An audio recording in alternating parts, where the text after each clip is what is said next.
Audio.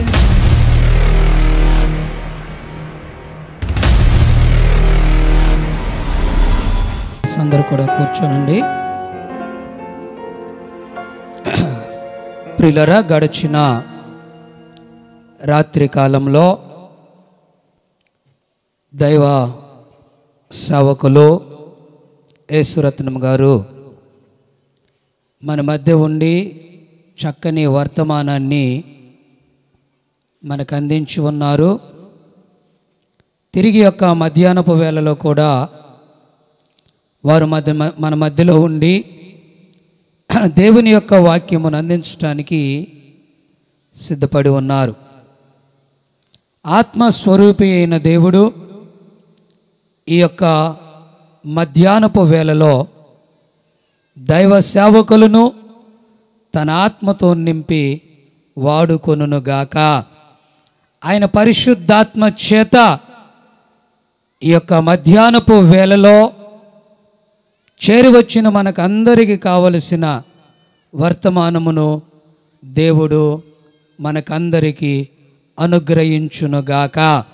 ఆత్మ సంగముతో చెప్పుచున్న మాట చెవిగలవాడు వినునుగా కని వాక్యము తెలియజేయచ్చు ఉండగా, వాక్యము వినగలిగిన చెవులను గ్రహింపగలిగిన హృదయాన్ని ఈ మధ్యాహ్నపు వేళలో దేవుడు మనకందరికీ అనుగ్రహించునుగాక. హల్లెలూయా.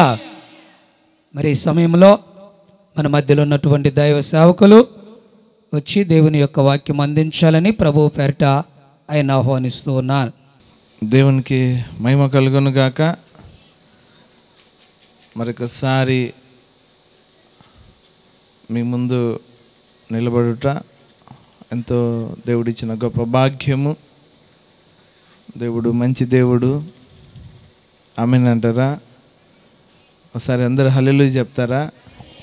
హల్లెలూయా. దేవునికి మహిమ కలుగునుగాక. సరే, మంచిది. ఈ సమయంలో వాక్య భాగాన్ని చదువుకుందాం. మొదటి రాజులు పరిశుద్ధ గ్రంథంలో నుండి రాజులు మొదటి గ్రంథము 17వ అధ్యాయము. రాజులు మొదటి గ్రంథము 17వ అధ్యాయము 8వ వచనం నుంచి కొన్ని వచనాలు నేను చదువుతాను, మీరు గమనించండి, గ్రహించండి ప్రియులారా. మొదటి రాజులు 17వ అధ్యాయము 8 నుంచి కొన్ని వచనాలు మీరు గ్రహించండి.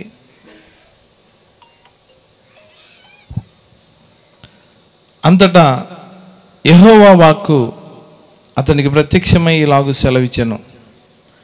నీవు సీదోను పట్టణ సంబంధమైన సారేపతును ఊరికి పోయి అతడు ఉండుము. నిన్ను పోషించుటకు అతడనున్న యొక్క విధవరాలికి నేను సెలవిచ్చి తిని. అందుకతడు లేచి సారేపతునకు పోయి పట్టణపు గవిని ఎదుగు రాగా ఒక విధవరాలచట కట్టెలు ఏరుచుండుట చూచి ఆమెను పిలిచి త్రాగుటకై పాత్రలో కొంచెం నీళ్లు నాకు తీసుకొని రమ్మని వేడుకొనాను. ఆమె నీళ్లు తేబోచుండగా అతడు ఆమెను మరలా పిలిచి నాకు ఒక రొట్టె ముక్కను నీ చేతిలో తీసుకొని రమ్మని చెప్పాను. అందుకామె, నీ దేవుడైన యెహోవా జీవము తోడు తొట్టిలో పట్టెడు పిండియు బుడ్డిలో కొంచెం నూనెయు నా యొద్దనున్నవే గాని అప్పం ఒక్కటైనను లేదు. మేము చావక ముందు నేను ఇంటికి పోయి వాటిని నాకును నా బిడ్డకును సిద్ధము చేసుకునేవలేనని కొన్ని పుల్లలు ఏరుకొంటకై వచ్చి తిన్నా నేను. అప్పుడు ఏలియా ఆమెతో ఇట్లా, నేను భయపడవద్దు, నీవు పోయి చెప్పినట్లు చేయుము. అయితే అందులో నాకొక చిన్న అప్పము మొదట చేసి నా యొద్దకు తీసుకొని రమ్ము. తర్వాత నీకును నీ బిడ్డకును అప్పములు చేసుకొనుము. భూమి మీద యెహోవా వర్షము కురిపించు వరకు ఆ తొట్టిలో ఉన్న పిండి తక్కువ కాదు, బుడ్డిలో నూనె అయిపోదని ఇజ్రాయేలీల దేవుడైన యెహోవా సెలవిచ్చి ఉన్నాడు అనెను. దేవుడి వాక్యాన్ని దీవించును గాక. తల్లంచని చిన్న ప్రార్థన చేసుకుందాం. అలాగే మీ స్థానంలో ఉండి ప్రియులారా మీరు తల్లంచినట్లయితే చిన్న ప్రార్థన చేసుకుందాం. ప్రియులారా కళ్ళు మూసుకోండి, తల్లంచండి. మహాపరిశుద్ధుడా, జీవం కలిగిన మా తండ్రి, ప్రేమ కలిగిన దేవా, మీకే స్తోత్రములు నాయన. మీ కృపకే మమ్మల్ని అప్పచెప్పుకొంచున్నాం. అండగా తోడుగా ఉండి దేవా, గత రాత్రి కూడిక జయప్రదంగా నడిపించారు. మరొకసారి దేవా, ఈ సమయంలో మీ పాదాల చెంత నిలబడి ఉన్నాను. చిన్న సంఘం ఇక్కడ ఉన్నది, దీవించమని బలపరచమని దేవా మీరే మాట్లాడి మీ సన్నిధి అనుగ్రహించి పరిశుద్ధాత్మ నాయకత్వాన్ని అనుగ్రహించమని వేడుకొంచున్నాం. ఆది నుంచి కనికరించి కృప చూపించి నడిపించమని, తోడుగా ఉండమని నాయన ప్రతి ఒక్కరితో మీరు మాట్లాడమని దేవా మీ పాదాల చెంత నిలబడ్డాను తండ్రి. మీరు మాట్లాడితేనే ఏదైనా కార్యం జరుగుతుంది ప్రభువా. ఆ శతాధిపతి అన్నాడు, ప్రభువా నీవు మాట మాత్రం సెలవీన ఆయన నా దాసుడు బాగుపడతాడన్నాడు నాయన. అందుకే నేను అడుగుతున్నాను దీన దాసుడుగా, ప్రభువా మీరు మాట మాత్రం సెలవీయండి ప్రభువా. కృపను అనుగ్రహించండి, కనికరం చూపండి. మా కన్న తండ్రి, ఆకాశమందు మీరు తప్ప మాకెవరు లేరు నాయన. కాబట్టి ఈ సమయంలో మీరు దిగిరమ్మని, ఈ సమయంలో మీరు మాతో మాట్లాడమని, కూడి వచ్చిన ప్రతి బిడ్డ హృదయాన్ని ఎరిగిన దేవుడు మీరు. యేసయ్యా కనికరించండి ప్రభువా. ఏ యొక్క సహోదరి, ఏ యొక్క సహోదరుడు ఏ అవసరతలో ఉన్నాడో మీరు ఎరిగిన దేవుడు నాయన. మీ సహాయాన్ని దయచేయండి,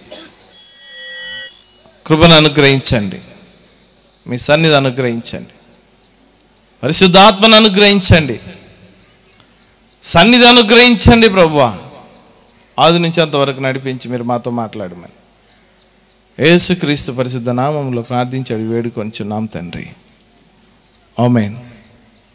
హల్లెలూయా. దేవునికి మహిమ కలుగును గాక. ఒకసారి గట్టిగా హల్లెలూయా చెప్దామా? హల్లెలూయా, హల్లెలూయా. సరే ప్రియులారా, మంచి దేవుడు మన దేవుడు. రాత్రికాల సమయంలో కొంత వాక్య భాగాన్ని మనం చూసాం. ఈ సమయంలో ఇంకొంత మనం చూద్దాం. ఈ సమయంలో ప్రియులారా, దేవుడు మనకు సహాయం చేయునుగాక. ఏదైనా దేవుడే సహాయం చేయాలి, దేవుడే నడిపించాలి, దేవుడే మాట్లాడాలి. నిన్నటి దినమున మీ అందరూ వచ్చారా? ఇక్కడ ఉన్న వాళ్ళందరూ వచ్చారు నిన్నటి దినమున? ఒకసారి చేయొద్దండి ఎంతమంది వచ్చారో. సరే, దాదాపుగా వచ్చారు ఇక్కడ ఉన్న వాళ్ళందరూ కూడా. మీకు అర్థమైందా వాక్యం నిన్నటి దినమున? హల్లెలూయా. సరే, మంచిది. మరొకసారి దేవుని యొక్క వాక్యాన్ని చూద్దాం ప్రియులారా. అంతా సంఘమే కాబట్టి కొన్ని విషయాలు నేను చెప్తాను, జాగ్రత్తగా మీరు గమనించండి. హల్లెలూయా.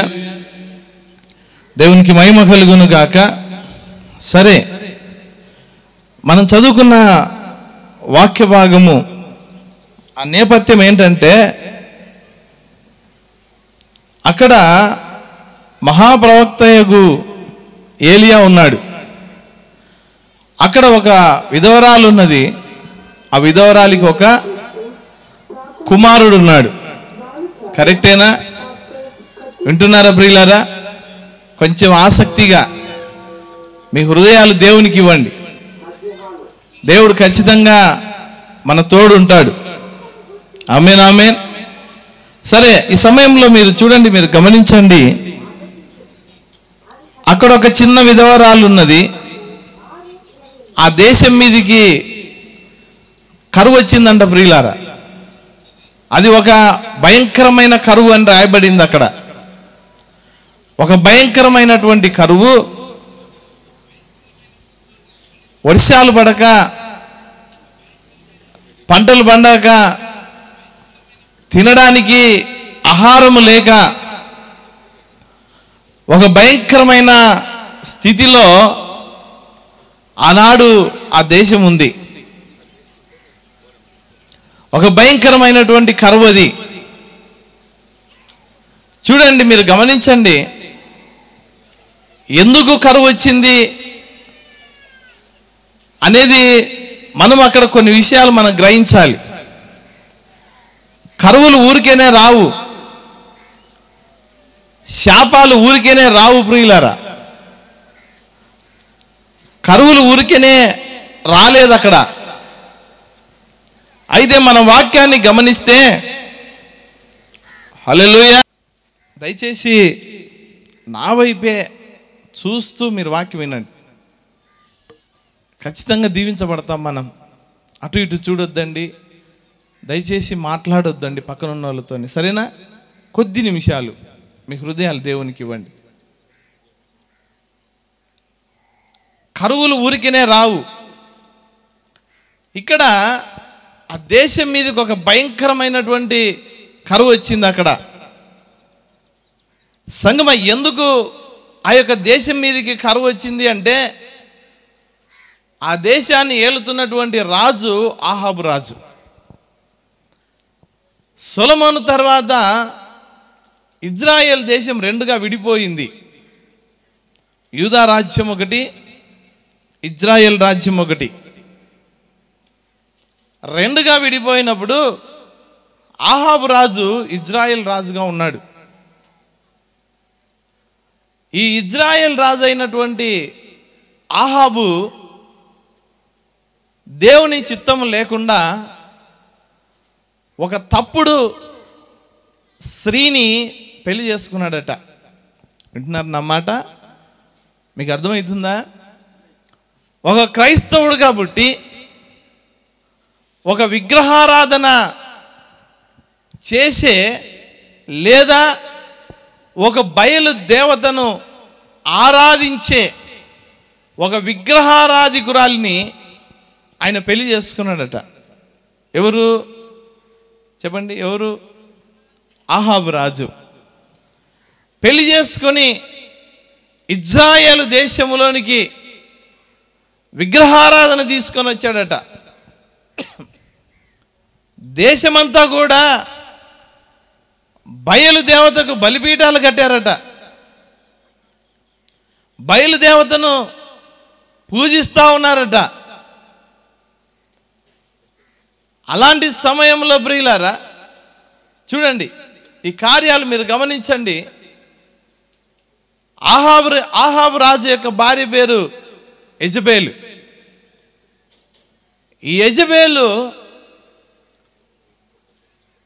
ఒకసారి ఆహాబు రాజు మూతి ముడుచుకొని ఇంటికి వచ్చాడట. మూతి ముడుచుకొని అంటే ఏదో పోగొట్టుకున్నట్టుగా, ఒక బాధలో ఉన్నట్టుగా ఆయన బయట నుంచి ఇంటికి వచ్చాడు. ఇంటికి వచ్చినప్పుడు భార్య అడిగింది, ఎందుకు మూతి ముడుచుకున్నావు అన్నది. ఎందుకు మూతి ముడుచుకున్నావు, ఎందుకు దిగులుతో ఉన్నావు, ఎందుకు బాధతో ఉన్నావని తన భర్తను అడిగింది. ఇప్పుడు ఆయన చెప్పాడు, ఏం చెప్పాడంటే, ఇదిగో మన కోట కానుకొని ఉన్న ద్రాక్ష తోట నాబోతుది, నాబోతు అనే వ్యక్తిది. ఆ వ్యక్తిని ఆ పొలం నాకు ఇమ్మని అడిగాను నేను. దానికి బదులుగా నేను మంచి ద్రాక్ష తోట ఇస్తాను, లేదంటే ఒక మంచి వెల నీకు ఇస్తాను నేను. ఇదిగో నా నగరు కానుకొని ఉంది కాబట్టి అది నాకు ఇస్తే, ఇదిగో కొంచెము కూరగాయలు ఆకుకూరలు తోట వేసుకుంటాను నేను అని అడిగాను నాబోతుని. అతడు ఇవ్వనన్నాడు అని చెప్పాడు. ఒక మగ మనిషి వల్ల కాలేదు అది. అంటే ఆ పొలం కొనుక్కోవడం, అతని నుంచి తీసుకోవడం అనేది, అతనికి వెల చెల్లించి అతన్ని బతిమలాడి ఇప్పించుకోవడం అనేది రాజు అయిన ఒక మగ మనిషి వల్ల కాలే. ఇప్పుడు ఈ యొక్క భార్య యెజబేలు ఏం చేసిందంటే, సరే నువ్వు వెళ్ళు, ఎలా ఇప్పించుకోవాలో నాకు తెలుసు, అతను ఎలా ఇవ్వడో నేను చూస్తానని చెప్పింది. వెళ్ళి అతను విశ్రాంతి తీసుకుంటున్నప్పుడు ఆహాబు రాజు ఈమె ఒక దొంగ పత్రాలు తయారు చేసి నాబోతు వీరికి పొలాలు అమ్మినట్టుగా రాసుకొని ఆ ఊరి పెద్దల ముందర ఒకరోజు పంచాయతీ పెట్టి అతను అబద్ధం మాట్లాడాడని నాబోతు అతన్ని రాళ్లతో కొట్టి చంపించింది ప్రియులారా. చంపించి ఆ పొలాన్ని స్వాధీనం చేసుకున్నది. మీరు గమనించండి, ఇక్కడ ఎలాంటి ఒక చెడ్డ స్త్రీ అంటే విలువలు, వాక్యము, ఒక ధర్మశాస్త్రము, ఒక దేవుడు అంటే ఒక భయం లేని ఒక స్త్రీ వలె ఈ యెజబేలు ఉంది. ఇంట్లోనే కాదు, ఆ దేశాన్ని పరిపాలిస్తూ ఉంది ఆమె. ఒక రకంగా చెప్పాలంటే, వింటున్నారా, ఒక పెత్తనం చేస్తూ ఉంది ఆమె, ఒక అన్యురాలు ఆమె. సంగమ ఒక భయంకరమైనటువంటి దుర్మార్గమైనటువంటి ఒక పెత్తనం చేస్తూ ఆ దేశాన్ని ఏలుతా ఉంది ఈ యెజబేల్ అనే ఈ స్త్రీ. ఒక భయంకరమైన కరువు వచ్చింది ఇప్పుడు. ఎందుకు? ఈ ఆహాబు రాజును బట్టి దేశం మీదకి కరువు వచ్చింది. దేవునికి మహిమ కలుగును కాక. హల్లెలూయా.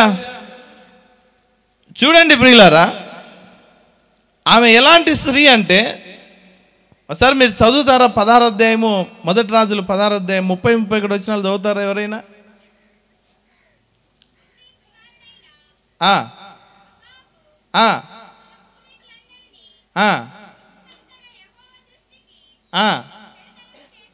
చూశారా?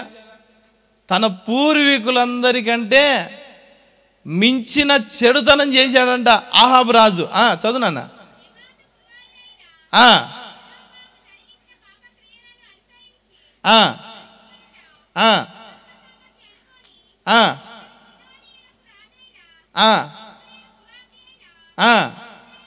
యెజబేలును వివాహం చేసుకుని బయలుదేవతలను పూజించుచు హల్లెలూయా ఒక విగ్రహారాధన దేశంలోనికి తెచ్చాడు ఆయన. యెజబేలును పెళ్లి చేసుకుని ఒక విగ్రహారాధన తెచ్చాడు. దేవునికి మహిమ కలుగును గాక. మీరు చూడండి ప్రియులారా, ఆమె ఏం చేసింది? ఒక భయంకరమైనటువంటి పెత్తనం చేసింది రాజ్యంలో. ఇప్పుడు ఒక భయంకరమైన కరువు దేశంలో వచ్చింది ప్రియులారా. మీరు చూడండి, సరిగ్గా ప్రకటన గ్రంథంలో మనం ఇంగిన చూస్తే గమనిస్తే ఎఫెసు మొదలుకొని లవోదికేయ సంఘం చివరిది. లవోదికేయ సంఘం గురించి ఆయన మాట్లాడాడు కొన్ని విషయాలు. ఏం మాట్లాడాడంటే, అది దిక్కుమాలిందని, దరిద్రుడవు, గుడ్డివాడవు, దౌర్భాగ్యుడవని, దిగంబరుడవని, ఈ చివరి కాలం గురించి ఆయన మాట్లాడాడు ప్రియులారా. హల్లెలూయా. ఆయన తిమోతితో మాట్లాడుతూ పౌలు అన్నాడు, ఈ చివరి కాలము ఒక భయంకరమైన కాలం అన్నాడు. మీరుగిన గమనిస్తే ప్రియులారా, సొలొమోను తర్వాత ఇజ్రాయేల్ రాజ్యం రెండుగా విడిపోయిన తర్వాత ఆ మొదటి నుంచి 7వ వాడు ఆహాబు రాజు.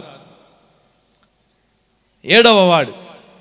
సరిగ్గా ఇప్పుడు చూస్తే ఇది సరిగ్గా చివరి కాలం. ఇది 7వ కాలం. ఈ 7వ కాలము యెజబేలు ఆత్మ పనిచేస్తూ ఉన్న కాలం ఇది. సరే, కాబట్టి ఖచ్చితంగా ఇక్కడ మీరు గమనించండి, దేశం మీదకి కరువు వచ్చింది.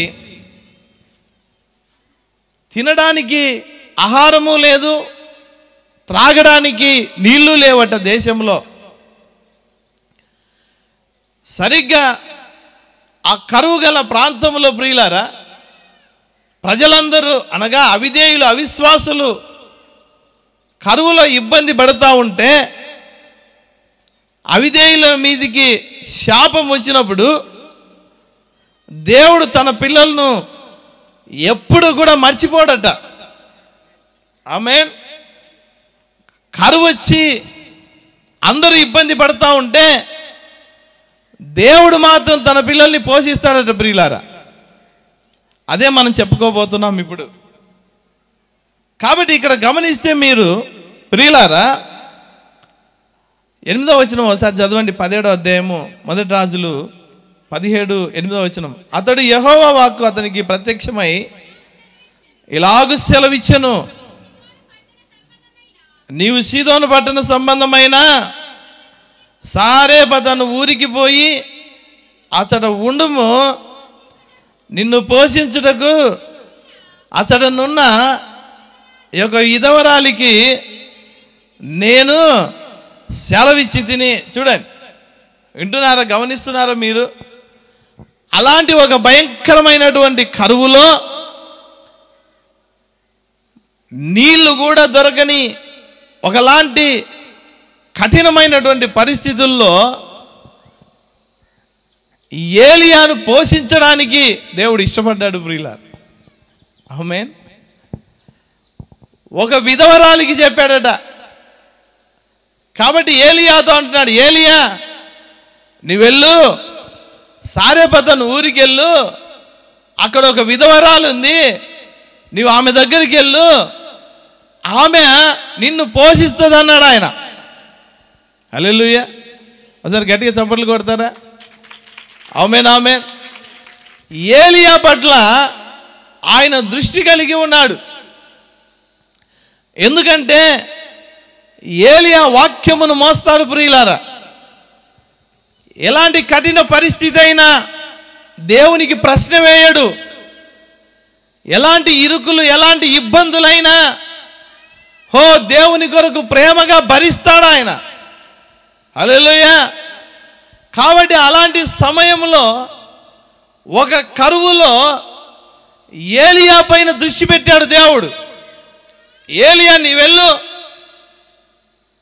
ఆ యొక్క సారేపతికి వెళ్ళు, అక్కడ ఒక విధవరాలు ఉంది, ఆమెతో నేను మాట్లాడాను.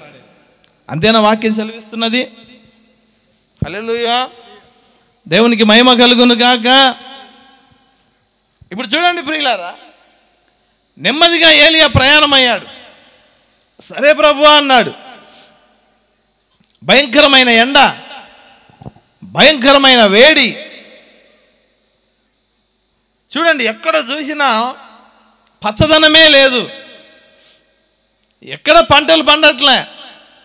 ఆ కొండ దిగి ఆ సారేపతను ఆ పట్టణంలోనికి వస్తూ ఉన్నాడట ఏలియా. నెమ్మదిగా ఆయన ప్రార్థన చేసుకొని వస్తూ ఉన్నప్పుడు ఒక స్త్రీ, ఒక విధవరాలు బక్కజిక్కిపోయింది. చాలా సన్నగా ఉంది ఆమె. అక్కడ ఒట్టి పుల్లలు ఏరుకుంటా ఉంది. పుల్లలు ఏరుకుంటా ఉన్నప్పుడు ఆమెను చూశాడు ఆయన. తన దర్శనం ప్రకారము దేవుడు చెప్పినటువంటి స్త్రీ ఆమె. అతనికి అర్థమైపోయింది. ఆమెతో మాట్లాడాడు. చదువునా. అందుకతడు లేచి సారేపత్తునకు పోయి పట్టణపు గవిని యొద్దకు రాగా ఒక విధవరాలు కట్టెలు ఏరుచున్నట్టు చూచి ఆమెను పిలిచి త్రాగుటకై పాత్రతో కొంచెం నీళ్లు నాకు తీసుకొని రమ్మని వేడుకొనేను. ఆమె నీళ్లు తేబోతుండగా అతడు ఆమెను మరలా పిలిచి నాకు ఒక రొట్టె ముక్కను నీ చేతిలో తీసుకొని రమ్మని చెప్పాను. దేవునికి మహిమ కలుగును గాక. హల్లెలూయా. ఆయన చూశాడు. తన దర్శనం ప్రకారము ఆ స్త్రీ ఆమెనని ఎరిగాడు. ఆమెతో మాట్లాడాడు. అమ్మా, నేను ఒక ప్రవక్తను, దేవుని యొద్ద నుంచి పంపబడ్డాను. నేను, నా పేరు ఏలియా. ఇదిగో నాకు కొద్దిగా మంచినీళ్ళు తెస్తావా అన్నాడు. సరే అయ్యా రండి మా ఇంటికి వెళ్దామని చెప్పేసి ఆమె తీసుకెళ్ళి ఆమె ఇంట్లోకి వెళ్ళి మంచినీళ్ళు తేవడానికి ఇంట్లోకి వెళ్తూ ఉంటుంటే మళ్ళీ అన్నాడు ఒక మాట, అమ్మా అలాగే ఒక చిన్న రొట్టె చేసుకొని రామ్మా నా కొరకు అన్నాడు. హల్లెలూయా. ఇంకో చిన్న రొట్టె చేసుకొని రమ్మని చెప్పినప్పుడు ఆమె వెళ్ళింది. ప్రియులారా, ఆమె వెళ్ళి మంచినీళ్ళు తీసుకెళ్ళింది. ఆ రొట్టె చేసుకురావడానికి వెళ్తా ఉన్నప్పుడు ఎప్పుడైతే ఈయన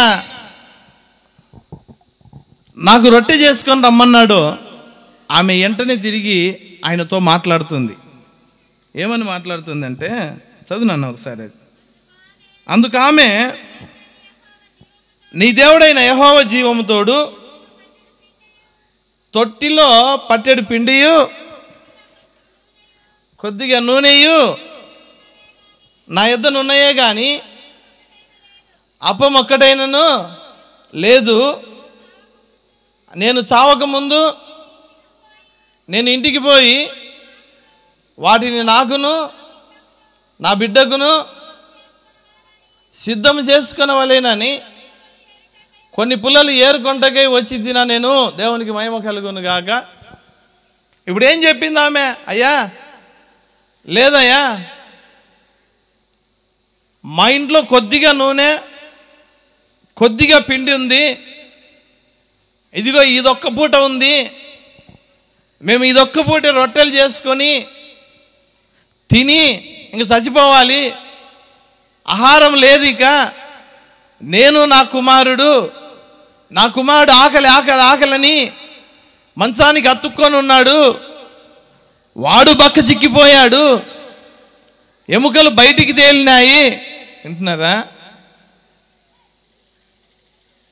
ఇదొక్క పూట ఆహారమే మాకుంది, మేము తిని చచ్చిపోవాలని చెప్పింది ఆమె. సంగమా, ఇక్కడ చూడండి, ఏలియా ఒక మాట అంటున్నాడు, ఒక అద్భుతమైనటువంటి మాట. అప్పుడు ఏలియా ఆమెతో ఇట్లా, నేను భయపడవద్దు, దేవునికి మహిమ కలుగును గాక. సంగమా, ఎంత మంచి మాట ఇది. ఒక విధవరాలికి దేవుడు చెప్పాడు. ఇక్కడ మీరు గమనించండి, ఈ మాట చెప్పి నేను ముగిస్తాను ప్రియులారా. ఒక విధవరాలికి దేవుడు చెప్పాడట. హల్లెలూయా. వాక్యాన్ని మోయడానికి ఈరోజు మనకు శక్తి కావాలి. సంగమా, వాక్యాన్ని భరించడానికి ఎక్కడ అవిశ్వాసం లేని ఒక జీవితం కావాలి మనకు. నా మాట మీరు అర్థం చేసుకోండి. ఈ పూట మనం ధన్యులం. హల్లెలూయా. ఏలియా వాక్యాన్ని మోస్తా ఉన్నాడు. దేవుడి కొరకు తన జీవితాన్ని అర్పించాడు. మాటలోనే కాదు ప్రియులారా, క్రియల్లో కూడా ఏలియా దేవుని కొరకు బ్రతుకుతా ఉన్నాడు. హల్లెలూయా. ఇక్కడ ఈ విధవరాల్ని చూస్తే ఒకసారి మీరు లూకాసు వార్త 4వ అధ్యాయం 25-26 వచనాలు చదవండి. లూకాసు వార్త 4వ అధ్యాయము. ఏలియా దినముల యందు 3 ఏళ్ల 6 నెలల ఆకాశం మూయబడి దేశమంతటను గొప్ప కరువు సంభవించినప్పుడు ఇజ్రాయేలీయులలో దేశమందు అనేక మంది విధవరాళ్ళుండినను ఏలియా సీదోనులోని సారేపతు అను ఊరిలో ఉన్న విధవరాలి యొద్దకే గాని మరి ఎవని యొద్దకునో పంపబడలేదు. దేవునికి మహిమ కలుగును గాక. ఆ 3.5 ఏండ్ల శ్రమల కాలంలో, ఆ 3.5 ఏండ్ల గొప్ప కరువులో ఒక్క సారేపతులో ఉన్న విధవరాలి యొద్దకే ఏలియా పంపబడ్డాడట. ఆ ఒక్క విధవరాలినే దేవుడు పోషించుటకు ఇష్టపడ్డాడట. అక్కడ ఎంతో మంది విధవరాలు ఉన్నప్పటికీ ఎవరి యొద్దకు కూడా ఏలియాను ఆయన పంపలేదట. ఎవరిని పోషించడానికి ఇష్టపడలేదట. సంగమ వాక్యం ఏం సెలవిస్తూ ఉందంటే, ఈరోజు వాక్యాన్ని మోసే సామర్థ్యం కావాలి మనకు. అనగా వాక్యము చెప్పింది చెప్పినట్లు చేయగలిగినటువంటి ఒక సామర్థ్యం, ఒక జీవితం ఒక క్రైస్తవుడికి ఉన్నప్పుడు ఎప్పుడు కూడా అతన్ని మర్చిపోడట దేవుడు. హల్లెలూయా. ఏలియా సరిగ్గా దేవుని కొరకు బ్రతుకుతున్నప్పుడు ఏలియాకు వాక్యాన్ని మోయగలిగిన శక్తి ఎంత ఉందో అలాంటి శక్తి కలిగిన ఇంకొక స్త్రీ ఉందంట. ఆమె సారేపతు విధవరాలు ప్రియులారు. హల్లెలూయా. అలాంటి కరువులో కూడా యోబు వలె దేవుని దూషించలేదట, దేవునికి వ్యతిరేకంగా మాట్లాడలేదట, ఎక్కడ అవిశ్వాసం రాలేదట. అలాంటి కరువులో కూడా చనిపోవడానికి ఒక్కడుగు ముందరలో కూడా ఆమె దేవుని పట్ల విశ్వాసం కలిగి ఉన్నదట. అందుకే సారేపతు అనే ఊరిలో ఉన్న విధవరాలి యొద్దకే ఏలియా పంపబడ్డాడు ప్రియులారా. ఏలియా వచ్చి ఆ విధవరాలతో అంటున్నాడు, భయపడవద్దు అంటున్నాడు. సంగమా మీరు చూడండి, మీరు గమనించండి. ఏలియా గొప్ప దైవజనుడు, మరణించకుండా సజీవంగా ఎత్తబడిన వాడు ఆయన. హల్లెలూయా. అలాంటి ఒక దైవజనుడు వచ్చి అమ్మా భయపడవద్దు అంటున్నాడు. భయపడవద్దని దేనికి అంటున్నాడు? నేను దేవుని యొద్ద నుంచి ఒక వర్తమానం తెచ్చాను నీ కొరకు, దేవుడు నిన్ను పోషిస్తాడు. హల్లెలూయా, హల్లెలూయా. ఆమె నమ్మకాన్ని బట్టి, ఆమె విశ్వాసాన్ని బట్టి ఒక ప్రవక్తను ఆమె దగ్గరికి పంపాడు దేవుడు.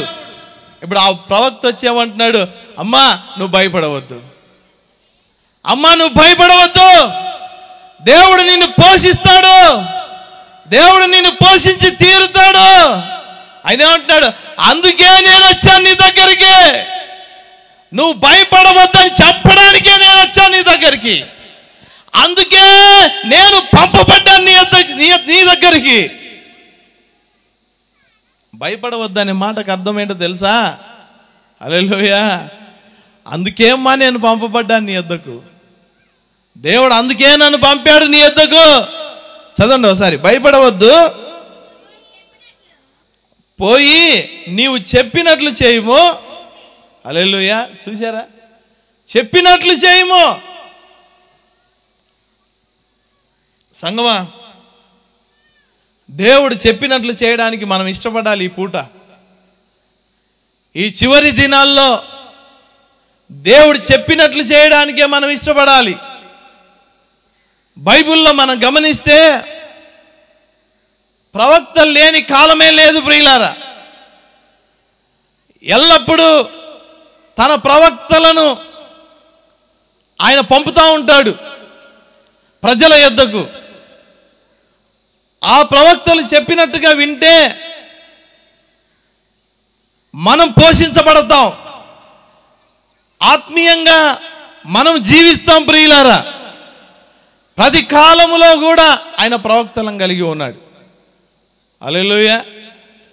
ఈ యొక్క విధవరాలి యొద్దకు ఆయన ఏలియాను పంపాడు. అయితే అందులో నాకు ఒక చిన్న అప్పము మొదట చేసి నా యొద్దకు తీసుకొని రమ్ము, తర్వాత నీకును నీ బిడ్డకును అప్పములు చేసుకొనుము. భూమి మీద యెహోవా వర్షము కురిపించే వరకు ఆ తొట్టిలో ఉన్న పిండి తక్కువ కాదు, బుడ్డిలో నూనె అయిపోదని ఇజ్రాయేలీల దేవుడైన యెహోవా సెలవిచ్చి ఉన్నాడా. నేను దేవునికి మహిమ కలుగును గాక. ఏం సెలవిచ్చాడు ప్రియులారా? మొదటగా దేవుని నీతిని, దేవుని రాజ్యాన్ని వెదుకు. హల్లెలూయా. దేవుడు ఏం చెప్పాడో దాన్ని చేయి, వాక్యం ఏం సెలవిస్తుందో దాన్ని చేయి. ఆ ప్రకారంగానే ఏమన్నాడు ఆయన? అమ్మ నువ్వు వెళ్ళి నాకు ఒక అప్పం చేసుకొనిరా, కొద్దిగా నీళ్లు తీసుకొనిరా, ఆ తర్వాత నువ్వు నీ కుమారుడు 3.5 సంవత్సరాలు తినండి అని చెప్పాడు. చూడండి ప్రియులారా, దేవునికి మహిమ కలుగును గాక. హల్లెలూయా, హల్లెలూయా, హల్లెలూయా. నేను ముగిస్తా సరిగ్గా ఒక 5 నిమిషాలు ప్రియులారా. మీరు చివర్లో జాగ్రత్తగా గమనించండి. నేనేమంటున్నానంటే, అది ఎటువంటి పరిస్థితి అయినా, అది ఎలాంటి గొప్ప కరువైన సంగమ దేవుడు పోషించుటకు సమర్థుడు ఆయన. ఆమేన్. శారా దగ్గరికి వచ్చినప్పుడు ఆయన అన్నాడు, శారా, యెహోవాకు అసాధ్యమైనది ఏదైనా ఉన్నదా అన్నాడు. ఆమేన్. అప్పటికే ఎండిపోయినటువంటి శారా గర్భము, ఎండిపోయిన గర్భం అంటే ఏంటి? ఆ నెలసరి ఆగిపోయిందట శారాకి, నెలసరి ఆగిపోయిందట. ఇక పిల్లలు కారని చెప్పారు, ఆ గర్భం ఎండిపోయింది, నెలసరి ఆగిపోయిందంటే ఆ గర్భం జీవంతో లేదు, ఇక పిల్లలు పుట్టరు. హల్లెలూయా. కానీ దేవుడు పిలిచి చెప్పాడు, శారా నీకు పిల్లలు పుడతారని చెప్పాడు. ఆమేన్, ఆమేన్, ఆమేన్. దేవుడు చెప్పింది వినాలి, నమ్మకంగా ఉండమన్నాడు, విశ్వాసంతో ఉండమన్నాడు, నీకు సంతానం ఇస్తానని చెప్పాడు. అలాగే అబ్రహాము నిలబడ్డాడు ప్రియులారా. ఒకానొక దినమున వారిని ఆయన దర్శించాడు. మళ్ళీ శారా గర్భం దాల్చిందట. చూడండి ప్రియులారా, మళ్ళీ 90 సంవత్సరాల వయసులో ఆమెకు నెలసరి రావడం మొదలు పెట్టిందట. హల్లెలూయా. ఆమెకు ఒక పిల్లలు కనడానికి శక్తి వచ్చిందంట, పిల్లలు కనడానికి బలం వచ్చిందంట. ఇప్పుడు ముసలామె కాదు ఆమె, మళ్ళీ దేవుడు శక్తితో బలంతో నిలబెట్టాడు. హల్లెలూయా. దేవుడు దర్శించిన తర్వాత దేవుడు శారాకు గర్భం ఇచ్చిన తర్వాత ఆమె మంచిగా బలం పొందుకున్న తర్వాత శారా అబ్రహాము వెళ్తా ఉంటే ఒక రాజు చూశాడట. 90 సంవత్సరాల శారాను చూసి ఎవరి అమ్మాయి అన్నాడట. అలా అనడమే కాదు, శారాను పెళ్లి చేసుకోవాలని ఎత్తుకెళ్ళాడట. చదివారా మీరు బైబిల్లో? 90 సంవత్సరాల శారాను పెళ్లి చేసుకోవాలనే. సంగమా, శారా విశ్వాసాన్ని బట్టి, అబ్రహాం విశ్వాసాన్ని బట్టి శారాను శక్తి బలముతో నింపాడు ఆయన. మళ్ళీ శారా యొక్క గర్భాన్ని జీవంతో ఉంచాడు ఆయన. దేవునికి మహిమ కలుగును కాక. మంచి దేవుడు ఆయన ప్రియులారా. సంగమా, భయపడవద్దు. యెహోవాకు అసాధ్యమైనది ఏదీ లేదు. ఎలాగైనా సరే మనల్ని, మన పిల్లల్ని పోషించే దేవుడు ఆయన. నువ్వు నిలబడు నమ్మకంగా. ఒకసారి దేవుని యొక్క సన్నిధిలో